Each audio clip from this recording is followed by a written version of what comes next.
Tá me escutando, Fábio? Opa, o pessoal tá entrando aí.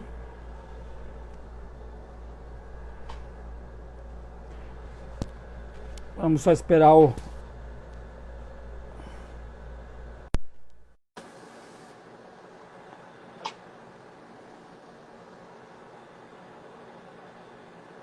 Vamos só E aí? esperar aí. Opa, tá me ouvindo bem, Renato?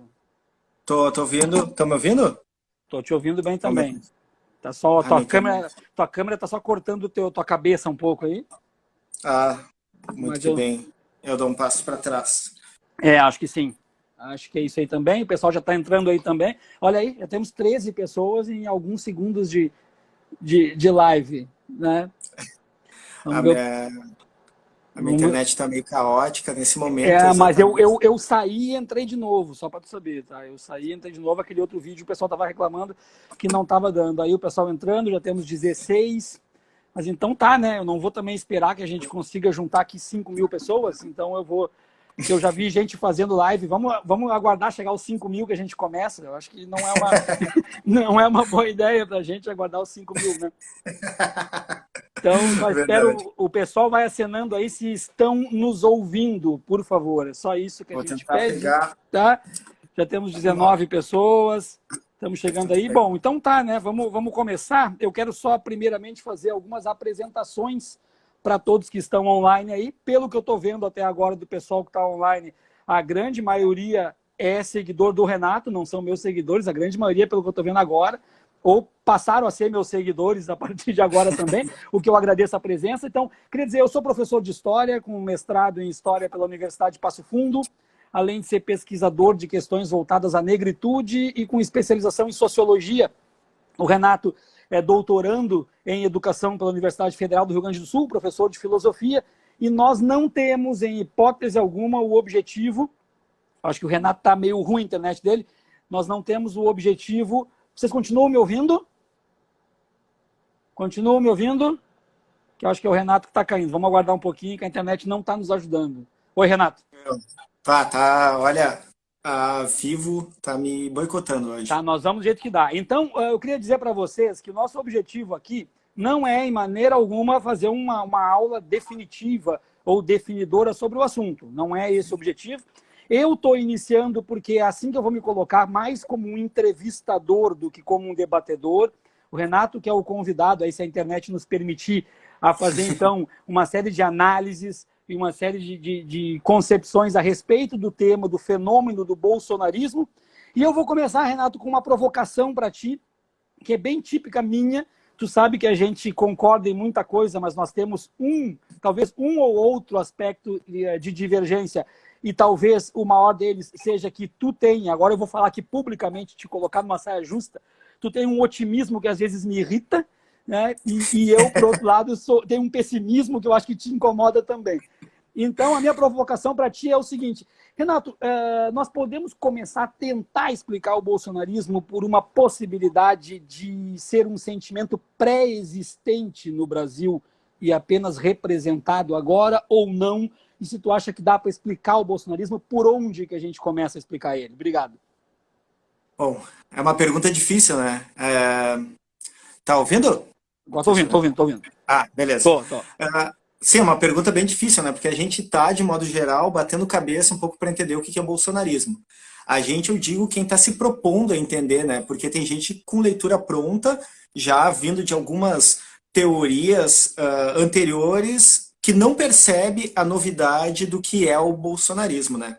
Eu muito me debato, assim, de como entender isso, mas seguindo uma linha do que eu pesquiso, que são os modos de subjetivação, ou seja, o que faz a gente valorar e perceber o mundo de um determinado modo, eu percebo no bolsonarismo uma certa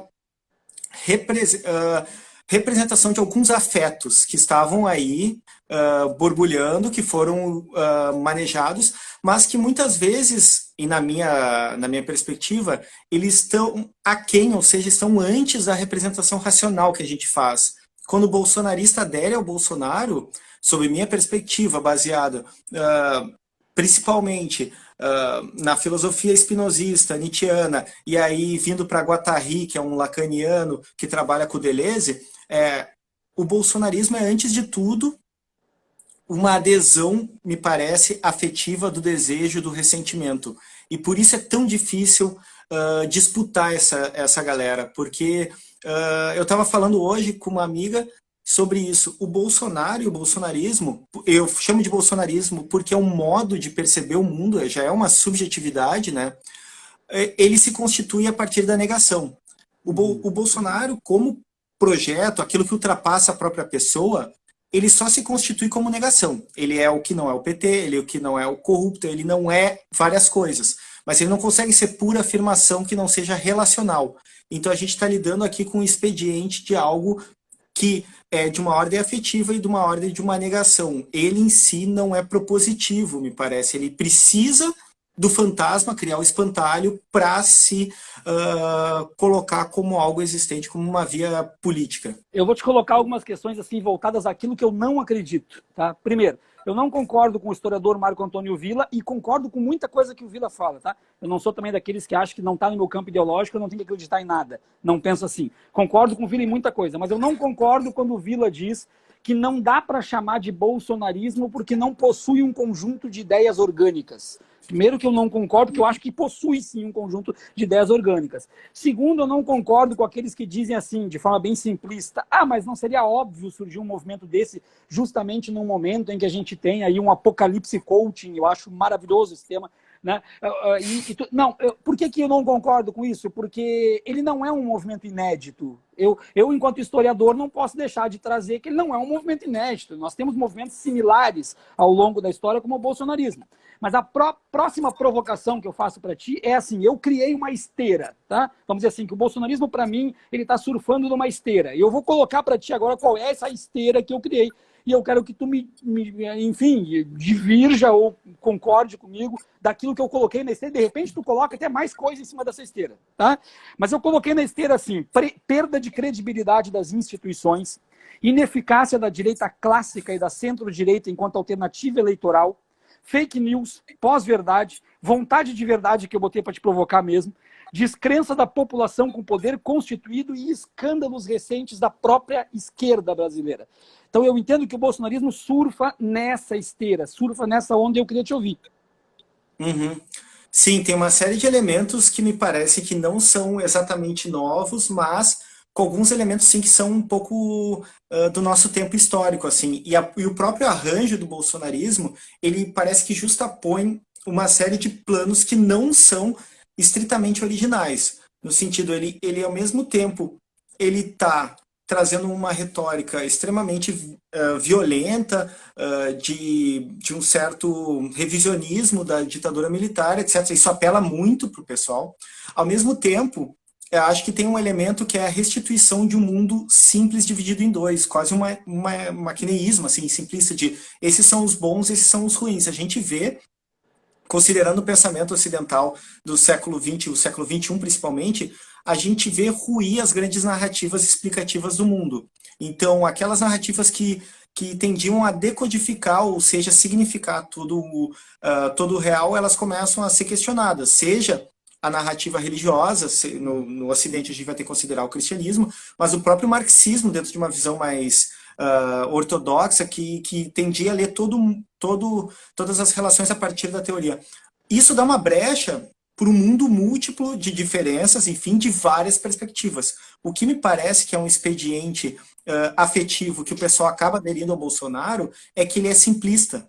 Por mais que nós acusemos isso, e realmente temos que acusar, porque a realidade é muito mais complexa, há uma espécie de viuvez de uma verdade de um mundo facilmente legível, de bem contra mal. Você pode ver que um traço comum entre os bolsonaristas é acreditar que eles estão travando uma guerra do bem contra o mal. Eles estão tentando limpar. E aí se adequa muito ao projeto estético de higienização do nazismo nesse sentido, porque é uma sensação de pertencimento a um movimento de limpeza ética, não étnica, por enquanto não abertamente, uma limpeza ética, do Brasil. Agora, a gente tem uma série de elementos novos. Eu estava lendo um estudo de 2017 que trata da questão da eleição do Trump. Em 2017, nós já tínhamos 52% do tráfego da internet feito por robôs. Isso em 2017. Antes, eles até apontam nesse estudo que haverá eleições no Brasil. Mal sabíamos nós que seríamos engolidos por isso. Então, tu tem um novo cenário, tu tem mundialmente falando, uma articulação de uma nova direita, principalmente o tubo de ensaio mesmo, parece ser a eleição do Trump em 2016. Tu tem mecenas lá botando dinheiro, como Robert Mercer, que é um cara multibilionário que vai dar dinheiro para o Andrew Breitbart, que vai abrir um site, que é um site de extrema-direita, que vai contestar a grande mídia. E eles vão fazer coisas que a gente vai ver ser replicadas no Brasil, que é, eles vão começar em ONGs, eles vão começar em partidos políticos com uma câmera escondida, e vão lá e vão tentar conseguir algum tipo de informação não, às vezes, comprometedoras, e depois vão divulgar. E aí o que eles vão fazer? Eles divulgam, vão ter o dinheiro para replicar, e vão dizer, a grande mídia não noticia isso, a grande mídia está comprometida. E essa ideia de minar a grande mídia, que por um lado eu falo nós, mais alinhados à esquerda, sempre batemos nas relações de poder da mídia, dá uma brecha para a gente perder a referência do que a gente considera como fato, do que a gente considera como verdade, entre aspas, porque a questão da verdade ela vai me ser muito, muito cara e muito questionável, né? Deixa eu te fazer mais umas provocações, então. Uma que eu já fiz para ti várias vezes pessoalmente, até porque a gente tem histórias fantásticas juntos, até de correr de cachorro em corredor de prédio, né? Mas enfim, piada interna, né? Então, mas algumas coisas que eu já te falei, então, pessoalmente, que vou falar aqui também publicamente, na verdade, são duas questões que eu acredito que elas estejam amarradas, tá? Duas questões. A primeira, tu sabe que eu discordo completamente da forma que a academia se posicionou em relação ao Olavo de Carvalho durante muito tempo, né? E estou chamando aqui Olavo de Carvalho porque é o intelectual orgânico, desculpa, é o termo que eu tenho que botar para fazer pelo menos de forma análoga, né? Ele é o intelectual orgânico desse movimento, e se a academia se posicionou em relação ao Olavo de Carvalho de uma forma de não dar palco para ele, de silenciar, de não se portar perante ele, da mesma forma o Congresso Nacional se posicionou em relação ao Bolsonaro enquanto ele esteve lá como um deputado do baixo clero. Da mesma forma. Tá? Analogamente, pelo menos, é muito fácil de falar, porque, inclusive, eu ouvi, e eu posso falar aqui ao vivo, porque eu ouvi o Marcos Rolim, sociólogo, que na época em que era deputado do Partido dos Trabalhadores, no início da carreira do Bolsonaro, e ele como um deputado, ele numa palestra disse várias vezes, eu assisti 3 palestras dele, ele disse várias vezes que o acordo que eles tinham dentro do Congresso Nacional era deixa falar. Deixa falar, porque o que ele fala não importa, o que ele fala não tem força, o que ele fala não tem, então não vamos nos estressar, deixa ele falar. Então o acordo era mais ou menos assim, quando ele pedia tribuna, ele ia para a tribuna, ele falava, e a grande maioria, suprema maioria do Congresso dizia, tá, deixa ele falar, e deixa ele ficar no vazio, porque fica por isso mesmo. Renato, deixaram falar por 30 anos, e o cara chegou no poder. Tá? Então eu faço essa comparação com o Olavo de Carvalho, tá? que deixaram falar e ele criou o que ele criou. Eu queria, com toda a honestidade do mundo e toda a admiração que eu nutro por ti, que tu falasse a respeito disso. A gente há muito tempo debate nessa questão do Olavo de Carvalho, da academia. A minha perspectiva em relação a não dar palco para o Olavo de Carvalho, primeiro, que as obras dele, analisando filosoficamente, elas são pobres, se não pouco interessantes, vou colocar nesses termos.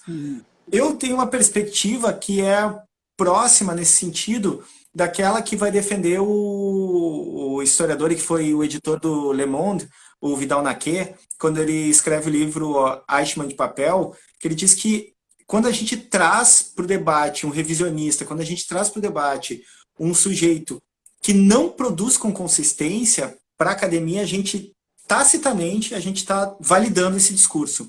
A grande questão, para mim, é refutar o Olavo de Carvalho em termos filosóficos, racionais, não vai mover, me parece, 1 centímetro dos olavistas.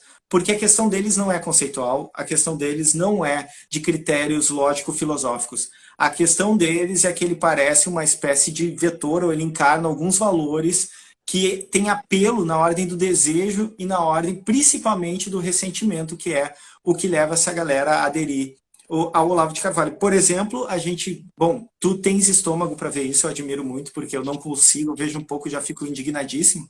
Mas ele andou postando um vídeo, que lá teve uma parte que a gente conversou, que tu disse que era só um extrato, que ele dizia que não existe mortos pelo Covid-19, porque, enfim, tu teria que testar todos os órgãos na autópsia para encontrar que aquele foi a causa, né? Uhum. Esse é um nível de negacionismo que é como... A grande questão é como que tu tenta inserir racionalidade e lógica no absurdo. Onde é que é a entrada desse absurdo? E na hora que eu falo isso, na hora que eu interpelo, qual o perigo de eu não estar, de algum modo, legitimando ele? O outro lado é, e aí o caso do Bolsonaro, dele falar por tantos anos, e aí teve um dia que eu vi a Mônica Iose, que trabalhava no CQC, dizer, pô, se eu soubesse que a gente estava dando palco no CQC para ele quando tirava a onda em 2013, eu não teria feito isso. Porque esse discurso ele começou a circular, né? E aí ele tem um perigo, assim, quem chama muito a atenção para a questão do discurso, obviamente vou referenciar o Foucault ele diz, pô, mas que coisa é essa o discurso que ele parece tão inofensivo, mas ele é tão vigiado, ele é tão potente. Ele é um bloco tático de poder. Como define o Foucault em Microfísica do Poder, é um bloco tático de poder. O discurso do Bolsonaro, ele entraria naquilo que um filósofo da analítica, o Karl Popper, ele diria o paradoxo da tolerância.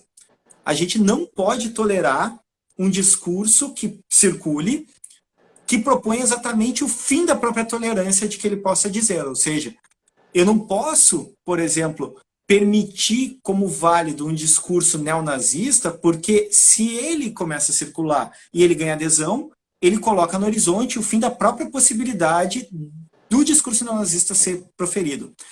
O Bolsonaro ele teve esse palco por muito tempo, só que a gente tem uma articulação que é diferente, e eu acho que isso que é notável. O Bolsonaro ele também é produto de determinadas técnicas de poder e de determinado momento histórico.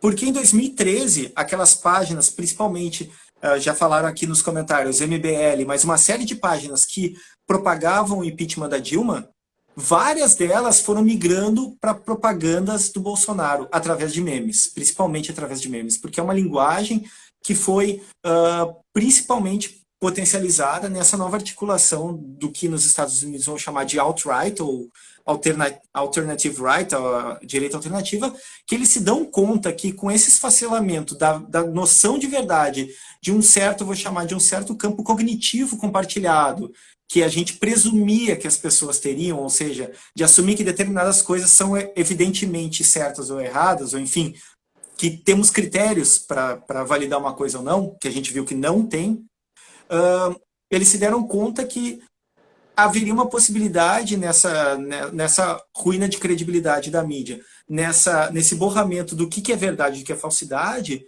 de operar por memes, por imagens que carregam esse pequeno bloco tático, que o meme nada mais é do que uma imagem que carrega um discurso, pode ser ele escrito ou não. Sim, então, sim. Fazer circular através de um certo humor, etc., mas apelando sempre para determinados afetos, para conseguir capturar. Então, eu acho que, por um lado, o Olavo de Carvalho ele nunca deveria ser legitimado na academia, porque primeiro que ele não tem que ter essa legitimidade, porque ele não produziu o suficiente para isso, ou com consistência, e também a refutação dele não atingiria, me parece, os olavistas, e por outro lado, o Bolsonaro não poderia ter tido esse palco, esse palanque, mesmo para ser ridicularizado, como foi o caso do CQC. Deixa eu trazer para ti duas questões aqui, que senão vai acabar escapando. A Silvia Bandeira, ela colocou e qual é a escapatória, e o Júlio Souza, mestre em História, meu amigo, professor, pediu para tu explicar um pouco mais o tal do ressentimento, tá? Um pouquinho mais, mas a gente não pode se estender muito nisso. Mas eu quero, na esteira do que a Silvia colocou e qual é a escapatória, eu quero te fazer uma provocação que acredito que a questão da Silvia vai entrar nesse meio, tá? Minha provocação para ti era inevitável, então, o bolsonarismo chegar ao poder e junto desse, se era inevitável ou não, alguém errou nessa história, né? Tem que existir uma autocrítica, tem que olhar para dentro, alguém errou. Se não era para dar palco, tudo bem, a gente vai continuar discutindo a vida inteira, eu e tu, sobre isso, mas se não era para dar palco, quem errou, por que errou, ou ninguém errou e era inevitável, de fato? O que tu entende disso? Eu acho, o primeiro cuidado que eu acho que a gente tem que ter, não só como pesquisadores, enfim, é de não virar uma coisa que acontece muito, e a gente conversa muito de uma certa esquerda acadêmica, de médico de defunto, que é tu olha a autópsia e diz, poxa, era só ter dado tal remédio, mas o cara já tá, o defunto já tá ali, né, já tá posto. Não acredito que haja uma inevitabilidade da história, mas efetivamente aconteceu. A grande questão é que eu acho que a gente demorou para conseguir entender o que estava em jogo e onde estava a disputa. Onde estava essa disputa? Um exemplo que me deixa muito evidente de que a gente não entendeu ou entendeu tarde demais onde estava o campo de disputa. Deixa eu te interromper rapidinho. O André, teu ex-professor, tá online aí, teu vizinho também, e o André tá de prova. O André tá de prova. A gente demorou para entender uma vírgula. Eu acompanhando o Olavo de Carvalho a vida inteira e lendo caras como o Luiz Felipe Pondé, que está na minha estante, eu sabia de muita coisa, Renato. Só que me ridicularizaram no Twitter. Tem um monte de gente aqui presente que pode dizer isso. Me ridicularizaram no Twitter. Então, talvez, eu vou já te dar a palavra, talvez dar palco não, mas ser estudado sim, ser analisado sim, ser lido sim. E aí, quando eu dizia, tô lendo o livro do Olavo de Carvalho, mas tu tem que ter estômago. Renato, alguém tem que fazer isso, Renato. Alguém tem que fazer. Eu fiz, só que eu sou um Zé Ninguém da Silva. O que adianta eu fazer? Alguém grande tinha que fazer. E agora tem artigos muito bons sobre, mas foram feitos quando? Agora. Agora, quando já está pronto, foi feito. Porque o próprio Christian Dunker tem uma resposta genial ao Olavo de Carvalho, mas a resposta dele é de agora, 2020. Antes dele, estão falando de mim, deixa eu falar, esse cara não merece. Depois que chegou ao poder, agora ele respondeu. Desculpa te cortar, mas eu tinha que dar isso aí. Ó, o Renato acabou de dizer, é Vero. Né? O Renato sabe disso, tanto que eu incomodo ele sabe disso. Continua aí, por favor, Renato. Eu vou trazer um exemplo. Renato, não, o André. O André, meu vizinho, que descobri depois que era meu professor no ensino médio. Tá aí, o Caju.love. Pois é, mais de uma pessoa vai me falar hoje do André, inclusive eu conheço o teu vizinho. Mas a questão, me parece, é que a gente demorou para perceber, e eu vou usar um exemplo. Quando fizeram, na campanha do Trump em 2016, essa articulação de jogar no algoritmo e aí usar uma personalização, né? Tem todo aquele caso da Cambridge Analytica e tal, que eu não vou entrar muito. Eles pegaram muito na moralidade, porque o estadunidense, assim como o brasileiro, ele é muito ligado na moralidade, e atacaram a Hillary Clinton e acabaram minando a campanha dela. Eles foram fazer isso, um grupo que prestou serviços para essa nova direita que trabalhou para o Trump, foi fazer isso na campanha presidencial da França, para tentar com que o Macron não ganhasse. Só que eles, na cultura eleitoral francesa, eles não pegou e não minou a campanha deles, porque os franceses, em média, não se importam com a vida moral ou a vida pessoal do candidato. Eles usaram a mesma tática, eles transplantaram a tática estadunidense que promoveu Trump e minou a Hillary e tentaram atacar o Macron e não fez diferença. Ou seja, a gente está vendo outros modos de articular e constituir a perspectiva política. E a gente está lidando com coisas que são muito difíceis de serem interpeladas. Na época do segundo turno, eu estava falando com um amigo meu que estava trabalhando na campanha, na parte de marketing do Haddad, e eu falei, cara, o que a gente vai fazer? Ele me disse essa frase e me marcou. Como tu consegue lidar ou disputar com uma madeira de piroca que as pessoas acreditam? Como tu disputa com uma coisa tão absurda quanto essa? Até tu explicar, e aí vem uma das coisas que eu estava falando hoje, mais cedo com o meu amigo, com o Xota, que deve estar aí, meu melhor amigo. Como é que é o endereço dele? Agora tá iso.tom aí. Tá, ele tá aqui, tá online. Tá online. Que é a esquerda e nós, a gente ficou batendo cabeça tanto que a gente virou puramente expediente do reativo, ou seja, a nova direita ela dominou o palco político e a gente fica respondendo. A gente não consegue propor, porque o tempo todo eles estão dominando a pauta, eles estão direcionando. E é muito difícil a gente romper esse ciclo. Primeiro, porque a gente não tem os meios, ainda não entendeu direito como usa, a gente não tem dinheiro para isso. E outro ponto é que a gente, como espectro político, a gente é altamente destrutivo, autodestrutivo, né? A gente fica brigando ainda por verdade, e aí tocando no ponto lá, a vontade de verdade, de única leitura possível do mundo, enquanto isso, mesmo a direita disputando intestinalmente entre si, lá tem o Frota brigando, daí tem o Maia, eles têm um projeto. A gente não tem mais um projeto propositivo. E a gente está, ainda me parece, perdido, porque muitas peças do tabuleiro político se moveram e são outras. Então, a gente está disputando com coisas que a gente está começando a entender, me parece. Então, eu falei outro dia para ti, eu não tenho estômago para ler o Olavo de Carvalho, mas a gente precisa de gente lendo isso, a gente Obrigado. precisa de gente fazendo meme, a gente precisa de gente fazendo vídeo no YouTube, porque esses lugares que eles estão disputando, eu tive um choque há uns 2 anos, que eu fui procurar um vídeo para passar na aula, eu sou professor de escola municipal, né? E sobre o nazismo. E as primeiras 4 páginas do YouTube era nazismo é de esquerda. Fiquei, meu Deus do céu, os caras dominaram o algoritmo inteiro, só tem essa gente. E meus alunos vão entrar lá e vão ver isso, porque eles falam, eles viam lá com os tal do Nando, sei lá o quê, falar, porque ele falou que o professor comunista diz que é A e não é B.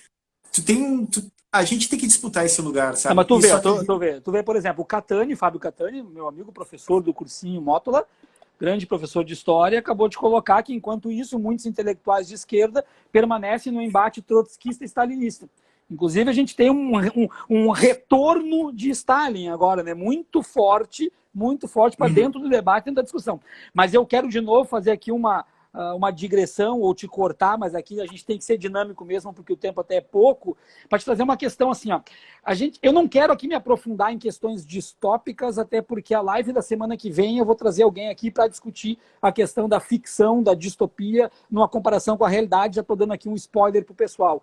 Mas assim, se a gente pegar o clássico do Orwell, 1984, escrito lá em 1948, quando ele estava quase morrendo por tuberculose e tudo mais, o Orwell coloca lá, então, a nova língua. Ele traz, então, como uma forma de controle de massa e controle por parte dos grupos opressores e totalitaristas, a questão, então, do controle da linguagem. Isso gerou, como todas as distopias clássicas, uma série de outras distopias. Inclusive, tem um livro, um filme maravilhoso, que é para adolescente, mas é maravilhoso, que é o Doador de Memórias. Esse filme, ele é, então, inspirado um pouco no Huxley, um pouco no Orwell, um pouco no Zamiati, um pouco no Bradbury, então, nos clássicos da distopia, e ele traz a precisão da linguagem como, então, a sua versão do Nova Língua do Orwell.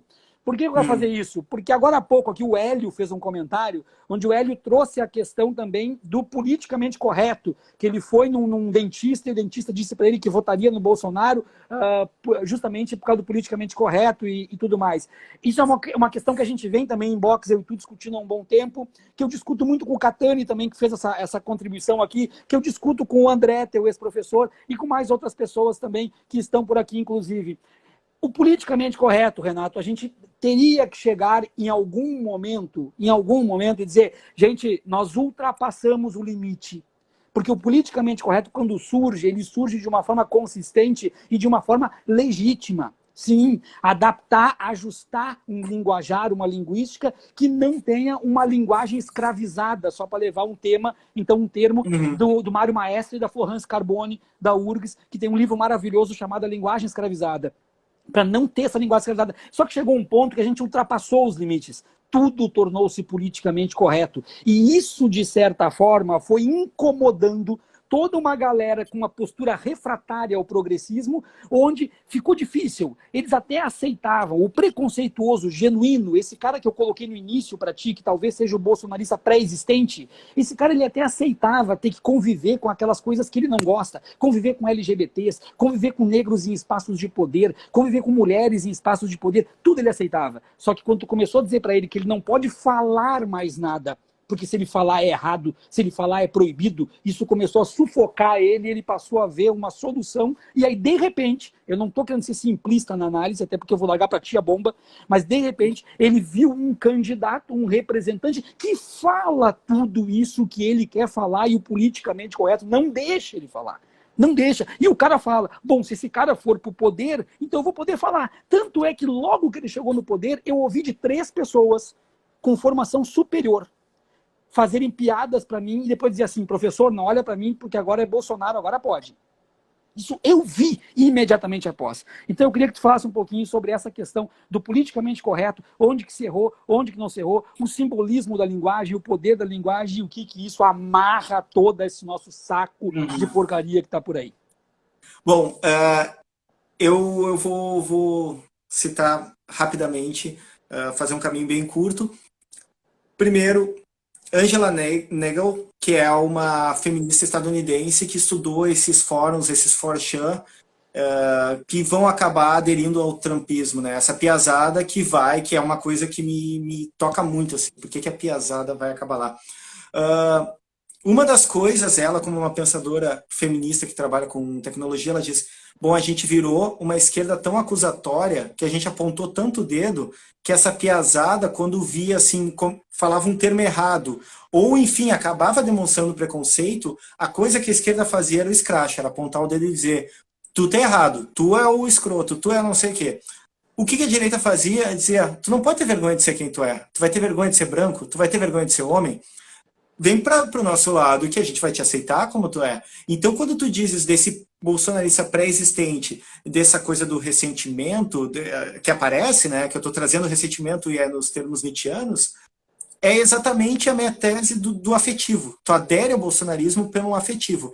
Mas eu ia citar, além da Nagel, um historiador da filosofia chamado François Cousset, que ele estudou a revolução que acontece filosófica com a chegada dos franceses pós-estruturalistas nos Estados Unidos ali pelos anos 60 e 70, quando começam os protestos, enfim, todo aquele caldo.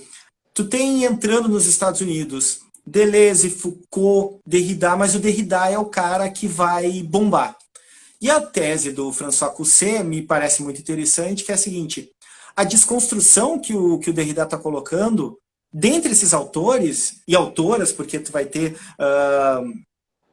Júlia Kristeva, tu vai ter outros autores dessa leva, a do Derrida é aquela que não implica uma postura ética de vida acoplada. Tu pode passar a vida inteira fazendo desconstrução de linguagem e nunca modificar a tua relação com o outro. Ele vai dizer, bom, a academia estadunidense se deu conta que era mais fácil domesticar Derrida do que domesticar um Foucault que vai propor uma certa ética. Vai domesticar o Derrida do que o Guattari, do que o Deleuze, do que a Júlia Kristeva, porque, de algum modo, é muito cômodo para esse acadêmico ficar apontando os erros e dizer, bom, tu não usou o termo certo. Isso me lembra, muitas vezes, de exemplos que eu fui trazer da escola, tal aluna falou tal coisa para tal aluna. Eu dou aula em periferia, em 2 periferias. Mas esse termo é problemático, né? Porque o guri disse, homem que é homem, não bate mulher. Nessa bolha de desconstrução, não percebe o campo de real dessa galera, que o cara dizer isso para dizer, meu, não bate na tua namorada, já é um passo. Mas, retomando a questão da linguagem, e aí trazendo Nietzsche, nós temos, no conforto da desconstrução linguística, dessa novilíngua, poderia dizer, uma esquerda extremamente moralista e acusatória, que não sabe, parece, trabalhar com os processos de aprendizado e mesmo de produzir mesmo esse processo nas pessoas e prefere apontar o dedo. Tu é o machista, tu é o racista, tu é não sei o quê. E isso acaba, segundo a Nagel, tomando ela de volta, empurrando parte da galera, seja por ser de outra geração e não entender muito bem por que estão acusando ele de tudo isso, ou seja, por ser jovem e pensar, pô, mas eu tenho culpa de ser eu?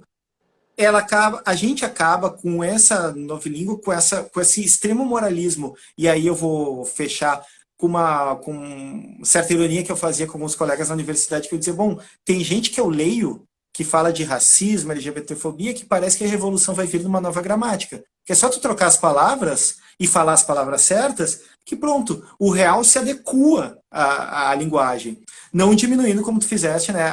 Todas as questões são levantadas, mas ela se tornou mais do que um clichê e se tornou um dispositivo moral dentro da esquerda de acusação. Deixa eu fazer uma colocação para ti importante assim, ó. Bom, primeiro, para não deixar de falar, o Derrida, segundo Olavo de Carvalho, é analfabeto funcional, tá? Então, fecha parênteses, só para não deixar passar isso aí.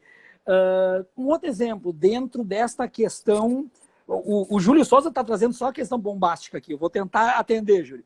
Tá? Mas uma outra questão que me incomoda, quer ver? Olha só, tu pega um cara progressista, e aqui eu vou colocar agora, eu acho que é a provocação mor, tá? É a coisa que tem que ser feita mesmo e que alguém tem que dizer, tá ok? Tu pega um cara progressista e esse cara, ele escreve num texto gigantesco, quilométrico, todo amarrado com conceitos, com teorias, perfeito. Esse cara, ele é progressista por essência, esse cara, ele é a favor de taxar as grandes fortunas, esse cara é a favor da igualdade social, da igualdade racial, da inclusão das pessoas que sofrem com capacitismo. Então, esse cara faz tudo isso. Só que daí, lá no meio do texto dele, em vez dele escrever homossexualidade, ele escreve homossexualismo.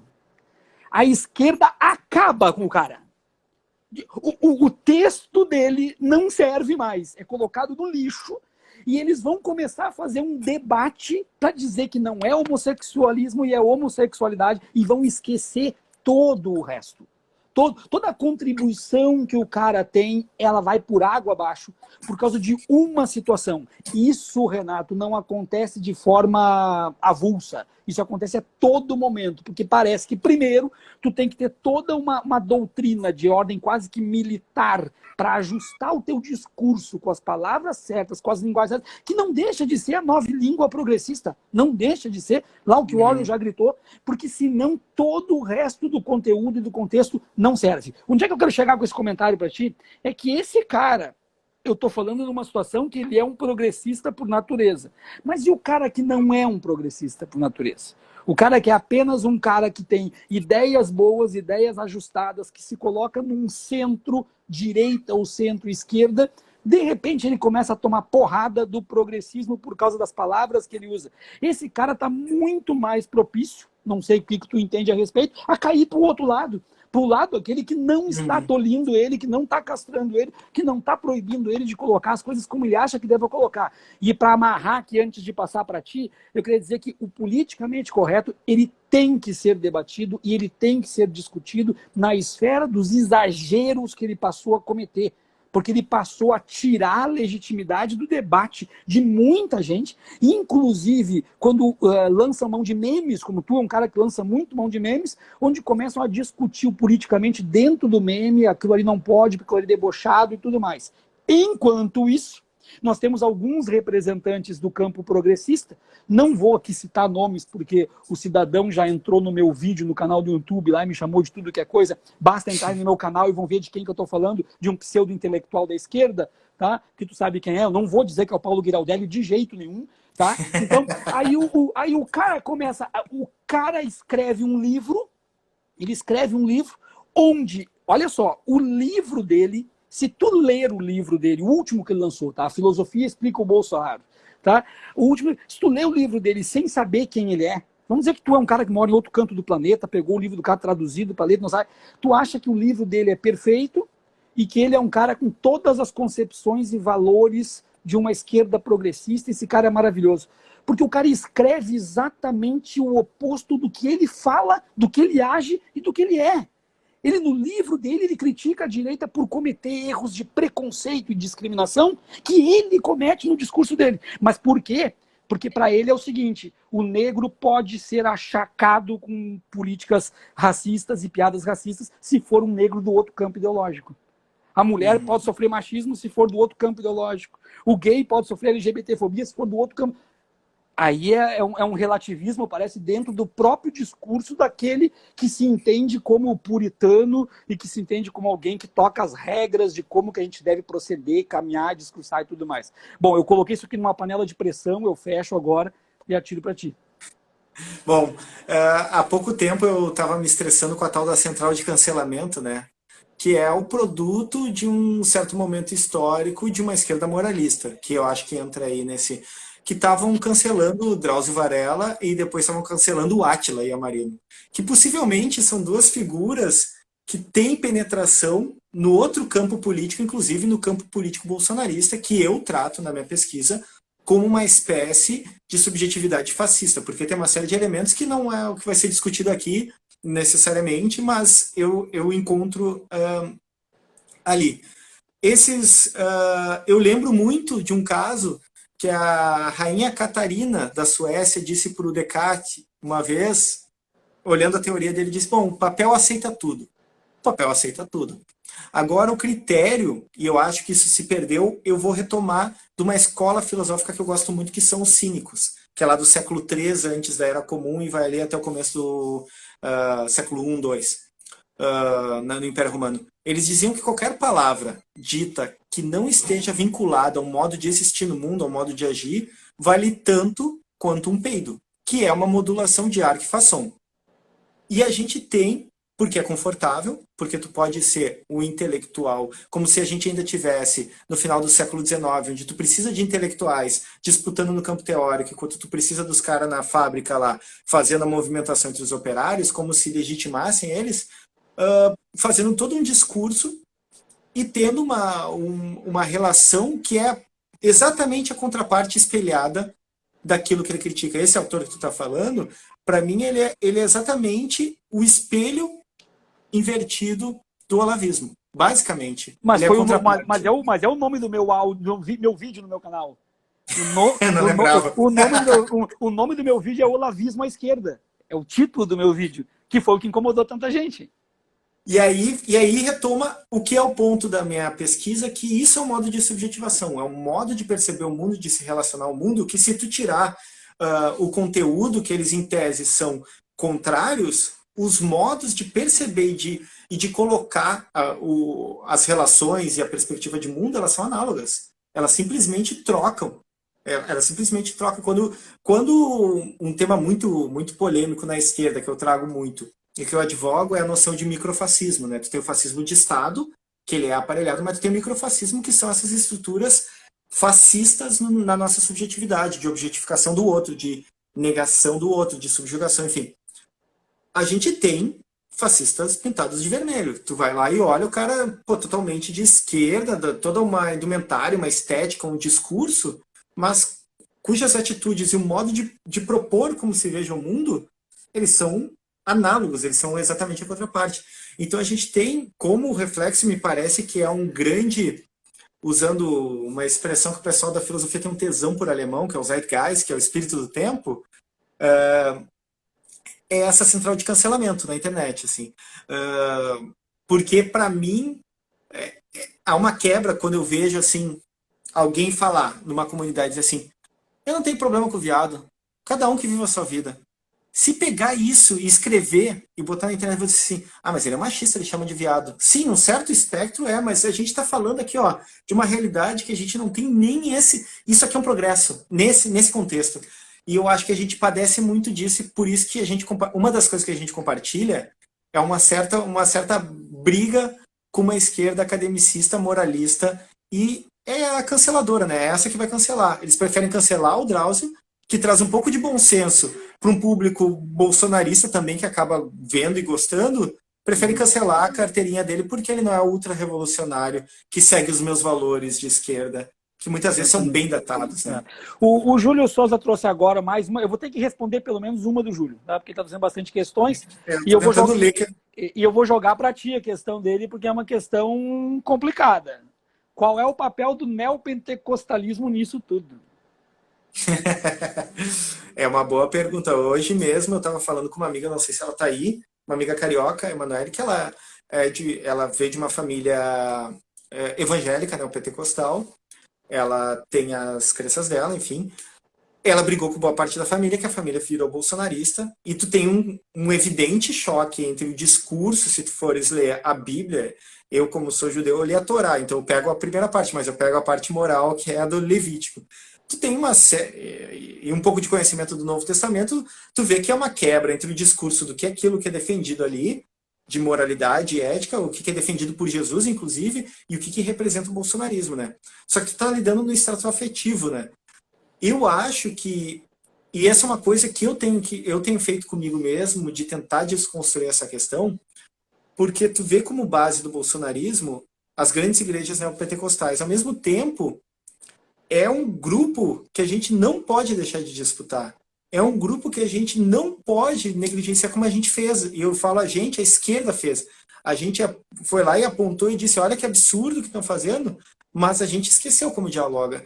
E para mim, o grande legado daquele movimento Ele Não, que foi uma coisa meio desesperada, porque, enfim, guardando aí as críticas, o que foi a campanha do PT e botar o Haddad ali, enfim, que não ajudou em nada, mas o Ele Não, ele me pareceu algo interessante, respondendo lá atrás alguém, eu esqueci o nome, perguntou qual é a alternativa.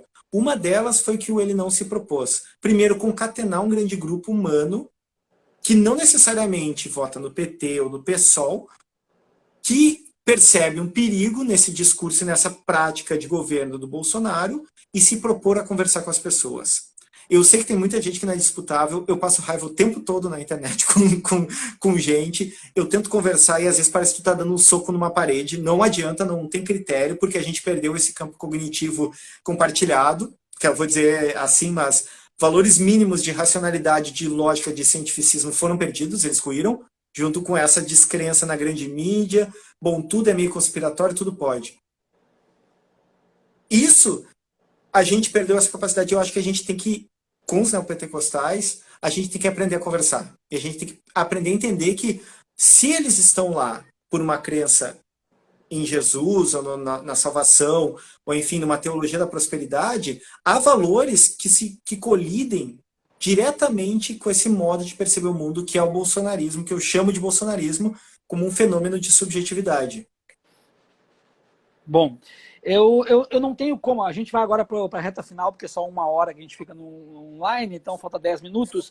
Eu não tenho como não entrar no tema da pandemia. A gente precisa, de alguma forma, falar sobre a pandemia, sobre a quarentena, sobre o que está acontecendo. E aí eu quero trazer, então, para ti a provocação para que tu busque alguma explicação no campo da filosofia sobre as últimas movimentações, sobre as últimas imagens, os últimos vídeos que nós temos, porque eu, no campo da história, e tenho aqui alguns colegas da história que estão online também, eu não consigo nem pensar na possibilidade de um AI-5, de maneira alguma, e nem precisa ser historiador para não querer pensar numa possibilidade de um AI-5, que foi, de todos os atos, aquele que mais restringiu, aquele mais radical em relação às liberdades sociais e liberdades humanas.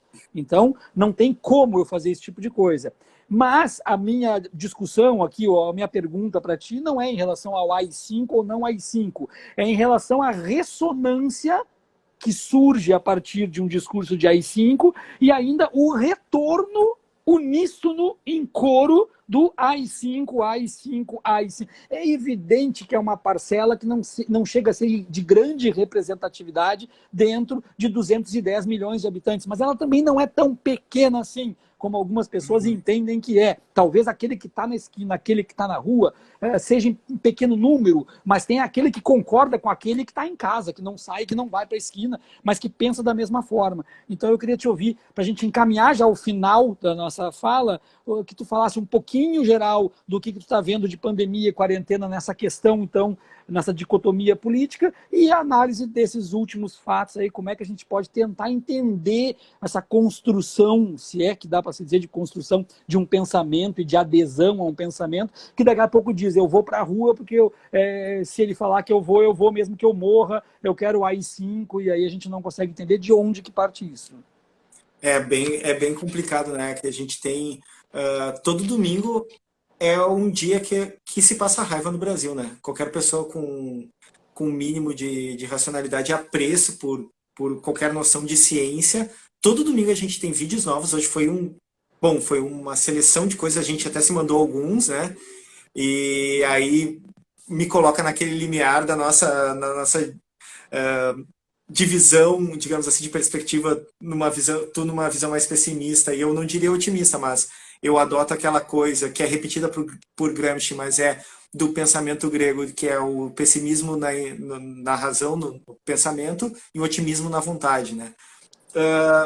A gente tem, toda vez que eu vejo isso, eu me coloco a pergunta fundamental da Ética do Spinoza, que foi escrita há, vamos ver quantos séculos, pelo menos 4 séculos. Bom, eu sou ruim em matemática, não sou de humanas, me perdoem. Que é por que que o ser humano luta pela sua servidão como se fosse pela sua liberdade, como se fosse pela sua libertação. Há um expediente afetivo e aí está a nossa dificuldade em lidar com o bolsonarismo e por isso que eu coloco ele num certo espectro de tipo de fascismo como estrutura subjetiva. Nada adere como crítica, porque ele é refratário. Tudo que der errado com o Bolsonaro, para o bolsonarista, é culpa do STF, é culpa do Maia, é culpa do não sei quem, nada adere. E aí, o que me parece que é essa história do AI-5? Um discurso, ele vai tendo ressonância, porque um discurso, ele incide sobre o modo que a gente percebe e coloca a questão no mundo.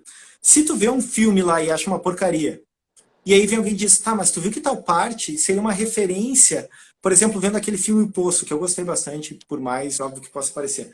Tu viu que tal parte ali descendo pode ser, sei lá, as profundezas do egoísmo humano, quanto menos coisa tem, mais a gente se torna irracional, etc.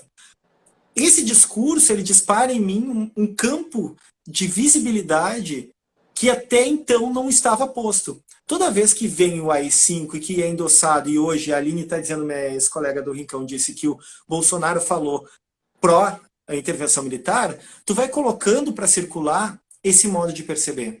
E como ele aposta tudo nesse simplismo de um mundo dividido entre bom e mal, uma cruzada quase santa, numa coisa jihadista, assim, de vamos limpar a nação, tu começa a formar e tu começa a fazer circular, e esse é o grande perigo, e aí volto para o paradoxo da tolerância do Popper, isso volta a circular e isso vai formando campos de visibilidade, e isso, de algum modo, subjetivo, ou seja, forma perspectiva e valor sobre o mundo. Renato, temos que encerrar. Eu quero pedir que tu faça a indicação de um livro e justifique em 30 segundos a indicação desse livro. Pá, me pegou no contrapé. Eu não avisei, eu não combinei e foi de propósito. Bom, vamos pensar num livro. Eu acho que um livro, sendo polêmica ou não, eu acho que o livro escrito há pouco pela Rosane Pinheiro Machado, Amanhã Vai Ser Maior, com todo o otimismo, com todas as críticas possíveis, ela tem uma coisa muito interessante. Ela foi para campo, ela foi aqui em Porto Alegre pesquisar o bolsonarismo nas periferias. E eu acho que, por mais que a gente discorde, eu discordo de vários encaminhamentos que ela dá, ela tem um material ali para a gente entender todo esse extrato afetivo de formação de subjetividade no lugar que está sendo mais atingido e que está sendo mais vulnerabilizado pelo bolsonarismo, que é a periferia, como que se forma e talvez nos dê algum indicativo, algum caminho para que a gente possa disputar. E eu volto, conseguir conversar com quem é possível conversar, saber criar pontes, mesmo que a gente esteja lidando com uma subjetividade extremamente fascistizada, ou seja, muitas vezes a gente vai dar soco em parede e vai passar raiva.